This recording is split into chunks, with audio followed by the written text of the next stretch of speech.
Hello friends, welcome back to my YouTube channel Sweet Moment. I am here with a new part of Wings Destroy Heart. So friends, last part मैंने आप लोग को बताया था कि किस तरह विंग को अपने वी सेक्ट के बारे में सारे स्क्रोल्स वैन सेक्ट के हिडन लाइब्रेरी में मिलती हैं और वो और लंजा वहाँ से वो सारे स्क्रोल्स ले आते हैं। इसके बाद विंग वैन सेक्ट के आसपास में जितने भी पपेट्स थे उन्हें वहाँ पे बुला लेता है और लान वांगजी वैन सेक्ट के सारे मेंबर्स और सोल्जर से कहता है कि अगर वो लोग इस वार में फ़ाइट नहीं करेंगे तो उन्हें कोई भी नुकसान नहीं पहुंचाया जाएगा, लेकिन अगर वो लोग इस वार में फ़ाइट करेंगे तो उनकी भी वही सेम कंडीशन होगी जो उनके सेक्ट लीडर की होगी। इसके बाद फाइनली वैन निंग वैन सेक्ट लीडर और वो जिस लड़की को अपनी डॉटर बता रहा था उसे लेके लान सेक्ट में आ जाता है। विंग और वांगजी दोनों अपने रूम में बैठे हुए थे और विंग को बहुत ही ज़्यादा नर्वसनेस फील हो रही थी। पर तभी विंग को फील होता है कि वांगजी उसके हेड रिबन को खोलता है और उसके हेयर्स को कॉम्ब करने लगता है। विंग को जब भी नर्वसनेस फील होती थी और वांगजी उसके हेयर्स को कॉम्ब करता था तो उसे बहुत ज़्यादा कंफर्ट फील होता था। विंग ने हमेशा इस बात को ध्यान दिया था कि जब भी विंग को नर्वसनेस फील होती थी तो वांगजी इस बात को नोटिस कर लेता था और बिना कुछ कहे ही विंग के हेयर्स को कॉम्ब करने लगता था। वांगजी के इस एक्ट को देख के विंग का हार्ट हमेशा वार्म फील करता था। विंग वांगजी से कहता है, लंजा मुझे बहुत कंफर्ट फील हो रहा है, थैंक यू। वांगजी कहता है, विंग जिस तरह तुम्हारे हेयर्स जब मैं कॉम्ब करता हूँ तो तुम्हें कंफर्ट फील होता है, उसी तरह जब मैं नर्वस होता हूँ और मैं तुम्हारे हेयर्स को कॉम्ब करता हूँ तो मुझे भी कंफर्ट फील होता है। ये हम दोनों के लिए ही विन विन सिचुएशन है। फिर वो विंग की तरफ देखकर सॉफ्टली स्माइल करता है और कहता है, जब सेक्ट लीडर्स उन दोनों पे एम्पैथी कंप्लीट कर लेंगे तो वो हम लोगों को वहाँ पर बुलाएंगे और तब डिसाइड होगा कि उन लोगों को क्या पनिशमेंट देनी है। विंग कहता है, मुझे पता है, पर उस वैन सेक्ट लीडर ने तुम्हें मुझसे छीनने की कोशिश की और तो और उसने तुम्हारी मैरिज दोबारा से एक गर्ल से कराने की कोशिश की जो कि उसकी खुद की डॉटर भी नहीं है। वांगजी कहता है, उन लोगों को इस बात का कॉन्सिक्वेंस झेलना पड़ेगा। विंग कहता है, लंजा मेरे हार्ट का वो पार्ट अभी तक पैक नहीं है। गैस मतलब आप समझ रहे हो ना, जब वो विंग ने बताया था वांगजी से कि कहीं ना कहीं उसके हार्ट का अभी तक एक पार्ट है जिसने वांगजी को अभी तक माफ़ नहीं किया है और वो अभी भी इनसिक्योर फील करता है कि वांगजी फिर से उसके तरफ अपनी बैक को टर्न कर लेगा और कहेगा कि मैं तुमसे प्यार नहीं करता। मतलब ऐसा वो अभी भी एक तरीके से इनसिक्योर है, पूरी तरीके से वो वांगजी के साथ कंफर्ट नहीं है। वांगजी कहता है, आई नो, मुझे पता है कि तुम्हारे हार्ट का एक पार्ट अभी भी कैसा है जो मुझे और बाकी सबको माफ़ नहीं कर पाया और शायद ना ही कभी माफ़ कर पाएगा, पर मैं यहाँ तुम्हारे पास हूँ और हमेशा तुम्हारे साथ रहूँगा। फिर वो विंग के सारे हेयर्स को टाई करता है और विंग के नेक पे सॉफ्टली किस करता है। फिर वांगजी विंग को पीछे से टाइटली हग कर लेता है और कहता है कि मैंने देखा है कई बार ऐसी सिचुएशंस होती हैं जब मैंने तुम्हारी आंखों में मेरे लिए एंगर देखा है, पर मैं तुम्हारा वेट करने को तैयार हूँ। जब तक कि तुम्हारा ये एंगर कम्प्लीटली ख़त्म नहीं हो जाता मैं तुम्हारा वेट करने को तैयार हूँ। विंग को ये सारी बातें सुनने के बाद बहुत ही ज़्यादा वार्म फील हो रहा था और वो स्माइल करते हुए कहता है, मुझे पता है। वांगजी कहता है, मे बी एक दिन फ्यूचर में जब तुम्हारा एंगर पूरी तरीके से ख़त्म हो जाए तब तुम मुझे खुद पर एम्पैथी करने दो।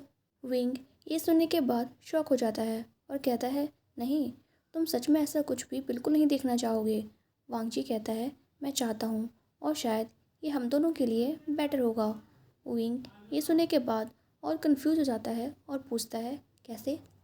तुम क्या कहना चाहते हो? वांगजी कहता है, विंग इसके बारे में सोचो। जब उस सिचुएशन में तुम अकेले थे और तुम्हारे पास कोई नहीं था जो तुम्हारी केयर कर सके, जो तुम्हें कंफर्ट दे सके और जो तुम्हारे साथ हमेशा तुम्हें अपनी कंपनी दे सके। मैं ये नहीं कह रहा कि ऐसा सब करने से तुम्हारे पास जो मुझे लेके एंगर है और जो तुम्हें मुझे लेके हेट्रेड है वो ख़त्म हो जाएगी, लेकिन अगर तुम अपनी वो सिचुएशन मेरे साथ शेयर करोगे तो शायद मैं तुम्हारी हेल्प कर पाऊँ और इससे तुम्हें बेटर फील हो। विंग ये सब सुनने के बाद कहता है, बस मुझे कुछ टाइम दो इन सब चीज़ों के बारे में सोचने के लिए। फिर वो टर्न होता है और वांग जी की आंखों में देखता है, जो कि एकदम प्योर लव के साथ विंग को देख रही थी। और विंग कहता है कि मुझे सोचना होगा कि मैं उन सारी चीज़ों को तुम्हें देखने देना चाहता हूँ या नहीं, क्योंकि मुझे पता है मुझे हर्ट देख के तुम्हें भी बहुत हर्ट फील होगा। वांग जी कहता है मैं तुम्हारा वेट कर सकता हूँ। तभी उन लोगों को अपने डोर पे एक नॉक सुनाई देती है। वांगची पूछता है कौन है। डोर के बाहर से लैन सेचन की आवाज़ आती है और वो कहता है ये मैं हूँ, क्या मैं अंदर आ सकता हूँ।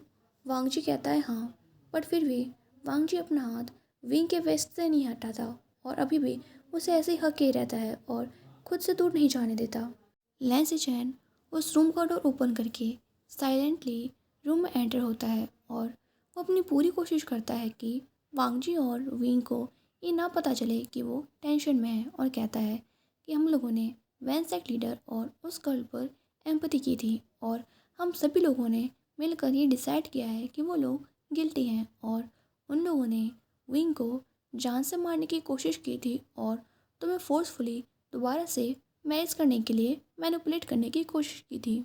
सेक्ट लीडर वैन ने पास्ट में जब वैन रूहान ने कल्टीवेशन वर्ल्ड में इतने सारे गलत काम किए थे तब उसका हर चीज़ में सपोर्ट किया था और वो अभी भी सिर्फ चीफ कल्टीवेटर बनना चाहता था।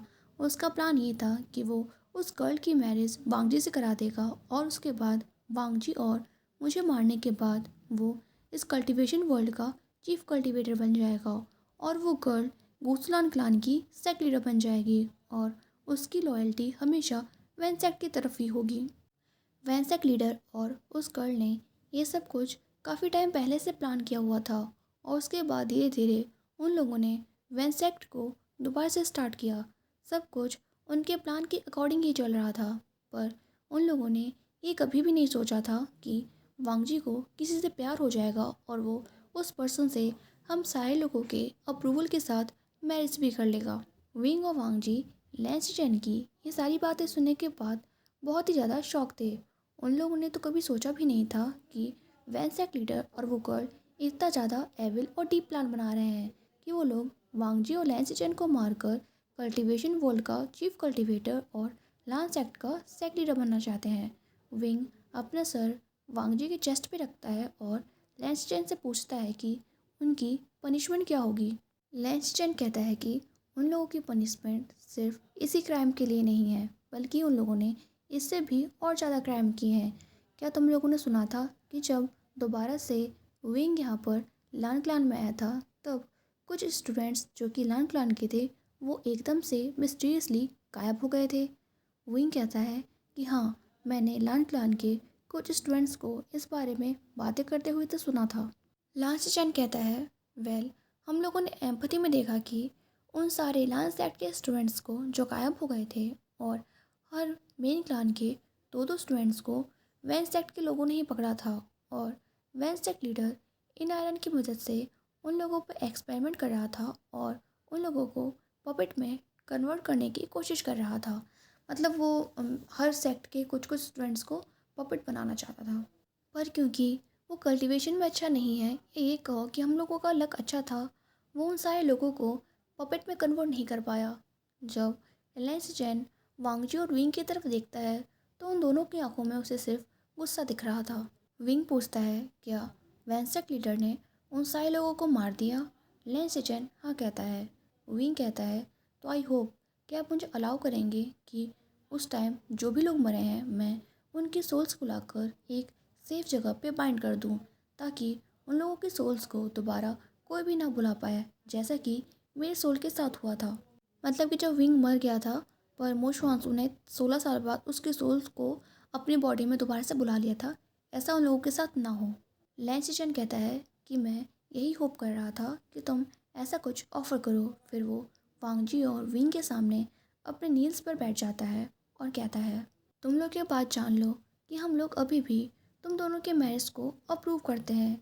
वो जो भी डॉक्यूमेंट्स थे वो सब लीगल थे, तुम्हारी मैरिज लीगल है और वैन सेक्ट इसमें कोई भी स्टैंड नहीं रखता और उनके कहने से तुम लोगों के मैरिज पर कोई असर नहीं पड़ता। तुम लोग की मैरिज हमेशा लीगल ही रहेगी। वांगजी कहता है अगर मेरी मैरिज लीगल भी नहीं होती तो भी मैं किसी और से कभी भी शादी नहीं करता। ये सुनते ही विंग के फेस पे एक स्माइल आ जाती है। विंग पूछता है क्या उस गर्ल को भी सेक लीडर वैन की जैसी सेम पनिशमेंट मिलेगी। लैंस चैन कहता है हाँ, उसको भी वही सेम पनिशमेंट मिलेगी क्योंकि उसने बिना किसी प्रॉब्लम के वैन सेक लीडर के इस प्लान में अपना अप्रूवल दिया था। पर वो वांगजी को भी नहीं मारने वाली थी, वो वांगजी को एक चाइल्ड हो जाने के बाद मारती। ये सुनते ही लैंस चैन को वांगजी और विंग दोनों की आंखों में डिस्गस्ट साफ दिख रहा था। तभी वांगजी को कुछ याद आता है और वो लैंस चैन को इन्फॉर्म करते हुए कहता है ब्रदर, जब विंग रेडी होगा तब मैं उस पर एम्पैथी परफॉर्म करने वाला हूँ। ये सुनते ही लैंस चैन थोड़ा सा कन्फ्यूज हो जाता है और कहता है क्यों। वांगजी कहता है ब्रदर, वो उस टाइम पूरे 2.5 years अकेला था, बिल्कुल अकेला। लैंस चैन ये सुनने के बाद विंग की तरफ देखता है और विंग से पूछता है विंग, क्या तुम्हें इस बात से कोई प्रॉब्लम नहीं है?